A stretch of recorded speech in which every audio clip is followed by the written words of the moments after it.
Welcome. In today's video, we're going to show you how to add multiple photos in an Instagram post. Whether you want to share a collection of memories, show off a photo shoot, or highlight your travels, posting multiple photos at once is a great way to engage your followers. Let's dive right in. Step 1. First, launch the Instagram app on your Android device. Make sure you're logged into your account and ready to start creating your post. Step 2. Once you're in the app, tap the plus icon at the bottom of your screen.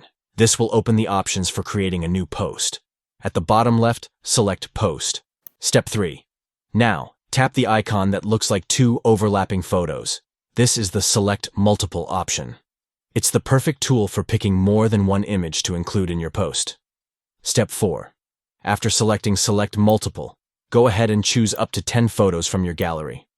Scroll through and pick the ones you want to share. You can rearrange the order of the photos by tapping and holding an image to move it. Step 5. Once you've selected all the photos you want to post, tap Share to upload your photos to your feed. Step 6. After selecting your photos, tap Next at the top right of the screen. From here, you can complete your post by adding a caption, tagging people, and choosing your sharing options before hitting Share again. And that's it. Now you know how to add multiple photos to your Instagram post with just a few simple steps. It's a great way to showcase more of your content in a single post. If you found this video helpful, be sure to like, comment, and subscribe for more Instagram tips and tricks.